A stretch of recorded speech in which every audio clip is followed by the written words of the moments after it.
Halo Sobat Cahaya semua, apa kabarnya? Hari ini kita akan bahas soal-soal tentang keperawatan gawat darurat. Bagi Sobat Cahaya semua yang belum tonton pembahasan soal lainnya, bisa ditonton ya. Kerjakan setiap soalnya selama 30 detik. Di akhir soal nanti ada jawaban dan pembahasannya. Sebelum kita mulai, jangan lupa like, share, komen, dan subscribe ya channel Cahaya Belajar Bersama. Nantikan ringkasan materi dan pembahasan soal lainnya.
Soal pertama yang ditanyakan adalah warna kode pada triase. Triase adalah suatu sistem pembagian atau klasifikasi prioritas pasien berdasarkan berat ringannya kondisi pasien atau kegawatannya yang memerlukan tindakan segera. Klasifikasi triase dari tingkat keutamaan atau prioritas dibagi menjadi 4 kategori warna. Dalam dunia keperawatan, klasifikasi prioritas ditandai dengan beberapa tanda warna. Tanda warna tersebut mayoritas digunakan untuk menentukan pengambilan keputusan dan tindakan. Ada beberapa warna yang sering digunakan untuk triase, yaitu merah, kuning, hijau, dan hitam. Nah, kalau kita kembali lagi ke soal, sudah pasti ya jawabannya adalah C, merah. Karena di soal dikatakan pasien dicurigai tension pneumotorak. Dan kalau kita lihat dari pengkajian atau pemeriksaan yang didapatkan, menggambarkan bahwa pasien tersebut mengalami tension pneumotoraks. Tension pneumotoraks ini bentuk trauma dada yang paling serius dan potensial mengancam jiwa, yang dimana memerlukan penanganan segera dan tepat. Lanjut ke soal nomor 2. Soal nomor 2 yang ditanyakan adalah manakah dari option yang merupakan pengkajian primary survey. Untuk menjawab soal nomor 2 ini, Sobat Cahaya semua harus tahu terlebih dahulu primary survey itu apa. Saat pasien datang ke instalasi gawat darurat, pasien dilakukan triase oleh petugas. Setelah dilakukan triase, pasien akan dilakukan initial assessment. Initial assessment ini merupakan penilaian awal kondisi pasien yang dilakukan secara cepat, tepat, dan sistematis. Penilaian cepat berarti pelayanan dilakukan dengan segera sesuai hasil triase pasien. Tepat berarti sesuai kebutuhan pasien, dan sistematis berarti urutan pelayanan yang diberikan sesuai dengan algoritma asesmen. Hal ini dilakukan oleh setiap pasien yang datang ke instalasi gawat darurat, tidak hanya untuk pasien dengan trauma dada. Ada dua tahapan dalam initial assessment, yaitu primary survey dan secondary survey. Karena di soal ini yang ditanyakan adalah primary survey, kita akan bahas tuntas tentang primary survey. Untuk secondary survey, nantikan video terbarunya ya. Oleh karena itu, jangan lupa subscribe channel Cahaya Belajar Bersama dan aktifkan notifikasi loncengnya biar tidak ketinggalan video terbarunya. Primary survey ini merupakan penilaian awal dan penanganan awal yang dimana primary survey ini meliputi airway, breathing, circulation, disability, dan exposure. Saat primary survey pada kondisi yang mengancam nyawa, pasien segera ditangani dan dilakukan resusitasi. Ada beberapa urutan prioritas dalam melakukan primary survey, antara lain pertama, pengkajian airway atau jalan nafas.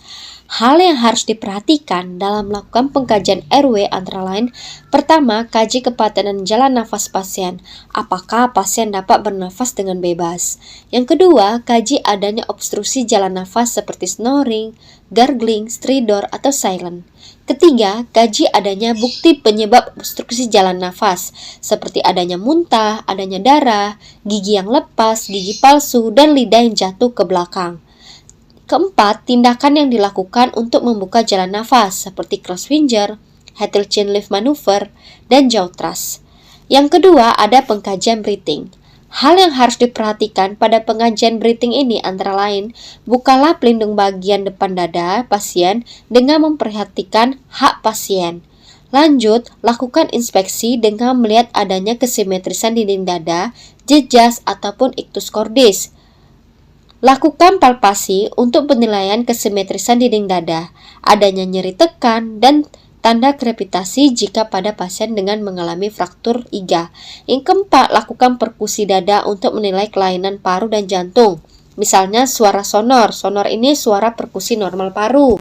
Hipersonor menunjukkan terjadinya pneumotoraks, dan nullness menunjukkan adanya penumpukan cairan atau darah. Yang terakhir, lakukan auskultasi untuk menilai suara paru dan jantung. Pengkajian primary survey ketiga ada pengkajian circulation atau perdarahan.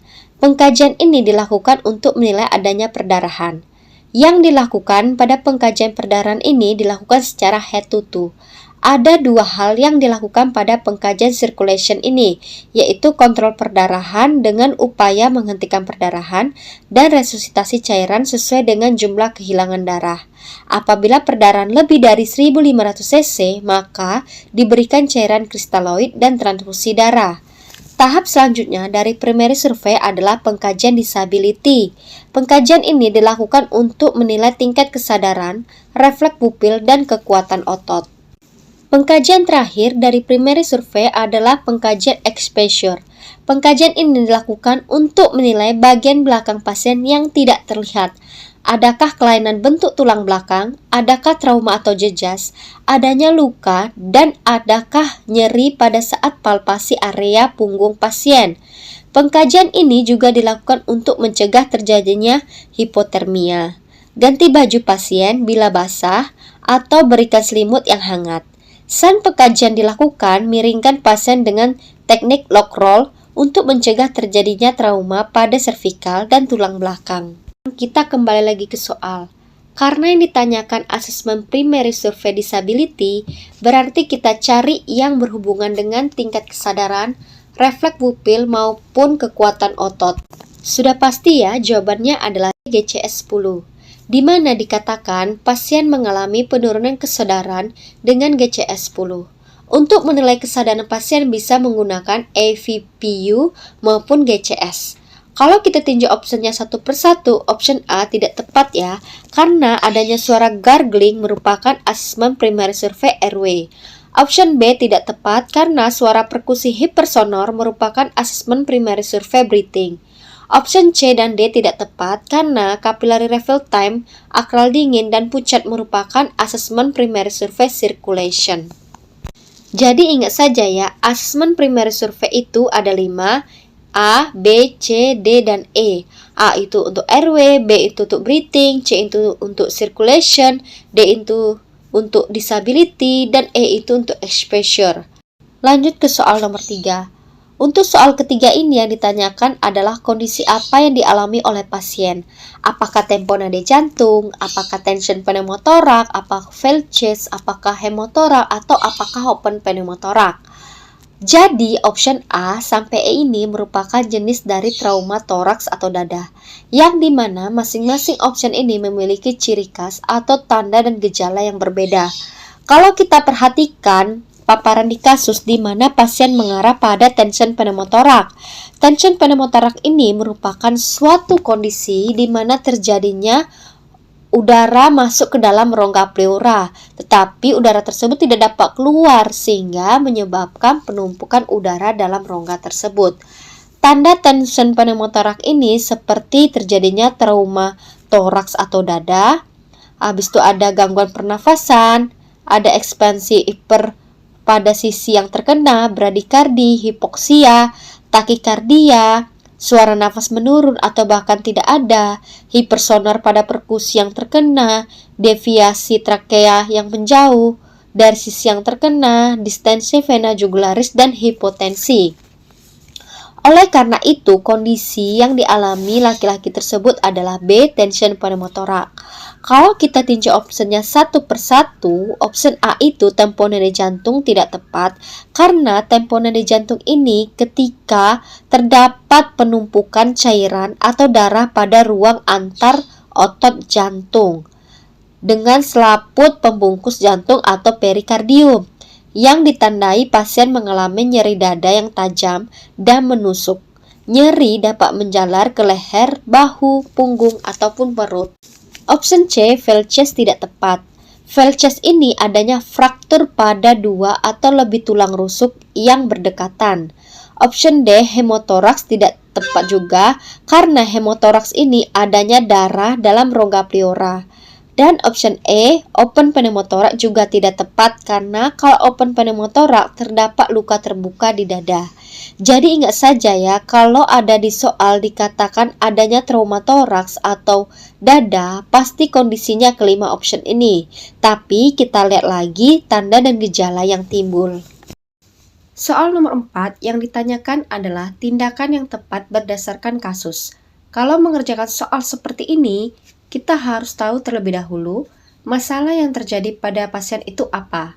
Berdasarkan kasus di atas bahwa pasien mengarah pada tension pneumotorak yang akan mengakibatkan kematian apabila tidak segera ditangani. Tekanan yang tinggal pada paru-paru akan membuat kolaps pada paru-paru. Kita lihat di soal di mana toraks atau dada sebelah kiri tidak sejajar saat bernafas. Hal ini dikarenakan adanya tumpukan udara yang membuat tekanan yang tinggi pada paru sebelah kiri sehingga tidak dapat mengembang senormalnya. Oleh karena itu, untuk mengeluarkan akumulasi udara yang terperangkap, maka tindakan yang tepat dilakukan adalah needle thoracosintesis. Needle thoracosintesis atau thoracosintesis jarum adalah prosedur medis yang dilakukan dengan memasukkan jarum ke dalam rongga dada untuk mengeluarkan udara. Prosedur ini juga dikenal sebagai dekompresi jarum. Lanjut ke soal nomor 5. Yang ditanyakan pada soal nomor 5 yaitu tindakan pertama kali yang dilakukan oleh perawat. Kita lihat di soal di mana pasien akan dilakukan needle thoracosintesis. Oleh karena itu, tindakan pertama kali yang dilakukan oleh perawat yaitu E. Memberikan penjelasan tentang tindakan. Sebelum seorang perawat melakukan tindakan medis atau tindakan apapun itu kepada pasien, hal yang pertama kali dilakukan yaitu memberikan penjelasan tentang tindakan. Tujuannya untuk membantu pasien dalam memahami prosedur tindakan yang akan dilakukan. Setelah hal ini dilakukan, baru informed consent atau memberikan persetujuan atas tindakan yang dilakukan. Jadi, jawaban yang paling tepat adalah E, memberikan penjelasan tentang tindakan. Bagaimana Sobat Cahaya semua? Sudah ada gambaran lagi ya tentang soal-soal keperawatan gawat darurat. Jangan lupa untuk like, share, komen, dan subscribe ya channel Cahaya Belajar Bersama. Nantikan video terbarunya. Sampai jumpa di next video. Bye-bye.